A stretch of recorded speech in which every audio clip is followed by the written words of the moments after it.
Sperm production. इससे पहले ये कांस्टेंट था, बट आफ्टर प्यूबर्टी ये पल्सेटाइल मैनर में निकलना शुरू हो जाते हैं, which leads to the initiation of spermatogenesis. तो स्पर्मेटोजेनेसिस स्टार्ट होती है ड्यूरिंग प्यूबर्टी। तो अगर हम बात करें तो स्पर्म सेमिनिफेरस ट्यूब्यूल में क्या थी, मेल जर्म सेल्स थे, that is spermatogonia, which are immature male germ cells. इनकी प्लॉइडी होती है वो 2n होती है, ठीक है, मतलब ये कैसे हैं, डिप्लॉइड है। क्रोमोसोम की उसमें बात करें तो इसके अंदर 44 + XY है, ठीक है। तो अब ये क्या करेंगे, कुछ फ्यू सेल्स ही होते हैं और स्पर्म प्रोडक्शन ओल्ड एज तक चलती रहती है मेन में। तो सबसे पहले ये अपना नंबर इंक्रीज़ करेंगे वाया माइटोसिस। माइटोसिस कैसे डिवीजन होती है, इक्वेशनल डिवीजन, ठीक है। ये अपना नंबर इंक्रीज़ करेंगे माइटोसिस से, ठीक है, माइटोसिस होगा और ये अपना नंबर बढ़ाते रहेंगे। तो this phase is multiplicative phase, जिसमें अपना नंबर बढ़ाते हैं। अब सारे के सारे एकदम से स्पर्म बनाने नहीं चले जाएंगे, नहीं तो सारा पूल ही ख़त्म हो जाएगा अगर सारे ही एक बारी में स्पर्म्स बना लेंगे। पूरी लाइफ टाइम कंटिन्यू रहना है ओल्ड एज तक। तो कुछ तो सेल्फ रिन्यूअल करते हैं और कुछ आगे डिफ्रेंशिएट होना स्टार्ट हो जाते हैं टू फॉर्म सम स्पर्म्स। तो कुछ डिफ्रेंशिएट होंगे, डिफ्रेंशिएट मतलब फेट फिक्स करेंगे, स्पर्म बनाने जाएंगे। और कुछ ये जो सेल्फ रिन्यूअल कर रहे हैं अनडिफ्रेंशिएटेड फॉर्म ही है। कैसे, ये डिफ्रेंशिएट होते टाइम क्या करेंगे, अपना साइज़ बढ़ा लेंगे और साइटोप्लाज्म एक्यूमुलेट कर लेंगे, साइटोप्लाज्म बढ़ जाएगा और साइज़ इंक्रीज़ हो जाएगा और ये क्या बना लेंगे, primary spermatocyte. As there is no meiotic division yet, so इसकी प्लॉइडी भी 2n, that is 44 + XY। And then इसमें मियोसिस होगी, क्योंकि गैमेट्स बनाने के लिए सबसे इंपॉर्टेंट ये है, क्योंकि गैमेट्स हमारे हैप्लॉइड है, अभी तक हम जिन सेल्स के साथ डील कर रहे हैं वो डिप्लॉइड है। तो meiosis 1, as you all know, it is a reductional division. तो इसमें इससे क्या बनेंगे, 2 सेकेंडरी स्पर्मेटोसाइट, ठीक है। अब इनकी प्लॉइडी क्या हो जाएगी, आधी हो जाएगी, हैप्लॉइड हो जाएंगी ये, ठीक है। इसके पास 22 + X, this is 22 + Y, these are secondary spermatocyte. अब सेकेंडरी स्पर्मेटोसाइट में क्या होगा, मियोसिस 1 के बाद ऑब्वियसली मियोसिस 2 ही होती है, नथिंग टू थिंक अबाउट।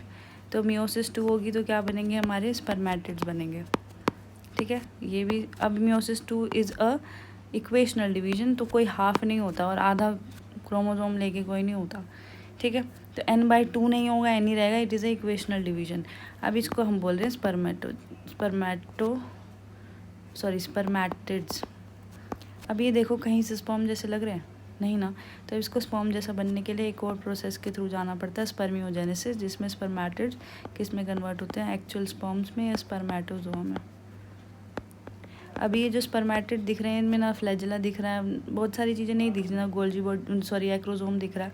तो इसमें चेंजेस होंगे ड्यूरिंग दिस ट्रांसफॉर्मेशन और ये एक्चुअली फिर जाके स्पर्म बनेंगे। तो जो ट्रांसफॉर्मेशन करी हमने स्पर्मेटिड्स की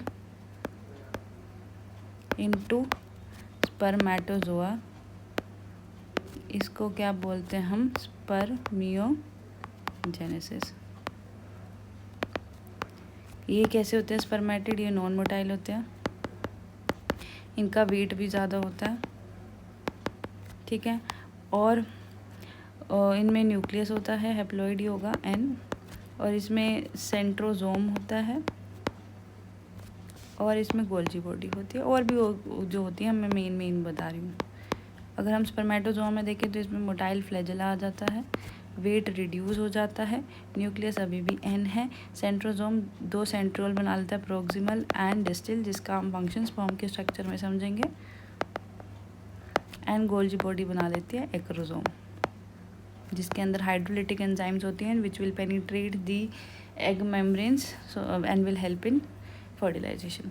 अब स्पर्मियोजेनेसिस के बाद जब भी हमारा स्पर्मेटोजोआ बना है, ये क्या करता है, अपने हेड को एम्बेड कर लेता है सर्टोली सेल में। तो जो स्पर्मेटोजोआ होता है आफ्टर स्पर्मियोजेनेसिस के बाद ये हेड को एम्बेड कर लेता है, किसमें, सर्टोली सेल में, ठीक है। और जब वहाँ से फाइनली रिलीज होगा फ्रॉम सेमिनिफेरस ट्यूब्यूल, तब इसको क्या बोलेंगे, स्पर्मिएशन।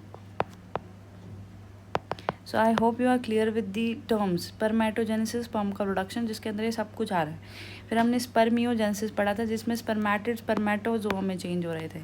फिर स्पर्मेटोजोआ जब हेड एम्बेड कर लेते हैं और फिर वहाँ से फाइनली रिलीज होते हैं, that is spermiation. So these all three these terms are different, so do not confuse them. ठीक है, अगर मैं आपसे एक क्वेश्चन पूछूं तो आंसर करोगे, एक प्राइमरी स्पर्मेटोसाइट से कितने सेकेंडरी बनेंगे? How many? एक से कितने बने यहाँ देखो, एक प्राइमरी से 2 सेकेंडरी बने, तो आंसर हमारा यहाँ हो गया एक प्राइमरी से कितने? 2। और एक सेकेंडरी से कितने बनते हैं? 2 स्पर्मेटिड्स। अगर मैं 2 सेकेंडरी से पूछूं तो 4। तो एक स्पर्मेटोसाइट से, प्राइमरी स्पर्मेटोसाइट से कितने बनेंगे? 4 स्पर्मेटिड्स। ये क्वेश्चंस पूछे जाते हैं, कई बार देते हैं कि अगर आपके पास 400 प्राइमरी स्पर्मेटोसाइट है तो सेकेंडरी कितने बनेंगे? ओबियसली डबल कर दोगे 800, और स्पर्मेटिड एक प्राइमरी से 4 स्पर्मेटिड बन रहे, तो 400 से कितने बन जाएंगे? 1600। ठीक है, एक बार इसका हार्मोनल कंट्रोल भी समझ लेते हैं, फिर आगे हम इसको एनसीईआरटी से पढ़ेंगे। मैंने बताया था कि प्यूबर्टी के टाइम पे ही स्पर्मेटोजेनेसिस स्टार्ट होते हैं, क्योंकि उस टाइम सिग्निफिकेंट इंक्रीज हो जाता है गोनाडोट्रोफिन में। ठीक है, तो हाइपोथैलेमस से क्या आता है? गोनाडोट्रोफिन रिलीजिंग हार्मोन, जो एक्ट करता है किस पे? एंटीरियर पिट्यूटरी पे। एंटीरियर पिट्यूटरी से 2 हार्मोन निकलते हैं, LH एंड FSH। LH की फुल फॉर्म होती है ल्यूटिनाइजिंग हार्मोन, FSH की फुल फॉर्म होती है फॉलिकल स्टिमुलेटिंग हार्मोन। ये 11th का भी कॉन्सेप्ट है, उसमें भी था। LH L से याद रखना, it act on Leydig cells. Leydig cells का दूसरा नाम इंटरस्टिशियल सेल्स भी होता है, तो इसको इंटरस्टिशियल सेल स्टिमुलेटिंग हार्मोन भी बोलते हैं। किसको? LH को। लेडिक सेल्स को इंटरस्टिशियल सेल्स भी बोलते हैं। लेडिक सेल्स क्या प्रोड्यूस करेंगे? टेस्टोस्टेरोन। और टेस्टोस्टेरोन किस में मदद करेगा? स्पर्मेटोजेनेसिस में। सिंपल। FSH किस पे एक्ट करता है? सर्टोली सेल्स पे। सर्टोली सेल्स क्या रिलीज करते हैं? कुछ ऐसे फैक्टर्स जो किस में हेल्प करते हैं?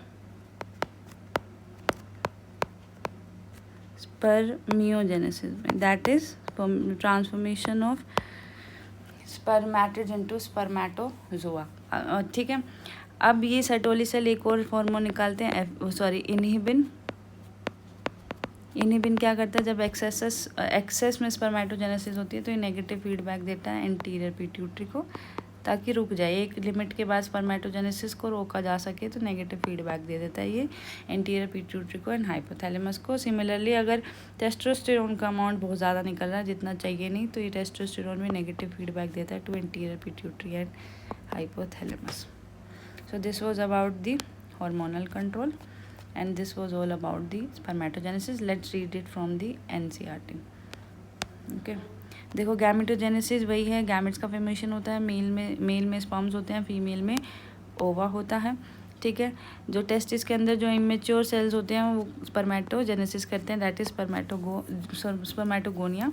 स्पर्मेटोगोनिया कहाँ प्रेजेंट होती है? सेमनीफेरस ट्यूब्यूल में। माइटोटिक डिवीजन करके अपना नंबर बढ़ाते हैं, हमने पढ़ा था पहली डिवीजन माइटोटिक डिवीजन है।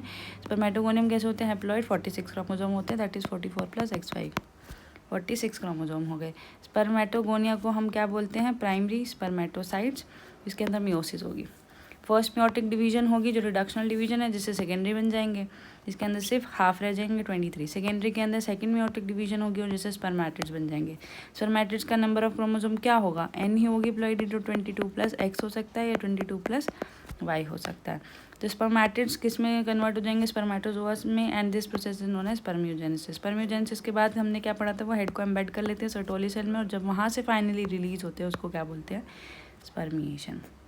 ठीक है, स्पर्मेटोजेनेसिस कब स्टार्ट होती है? प्यूबर्टी पे, क्योंकि उस टाइम इंक्रीज हो जाता है गोनाडोट्रोफिन्स का।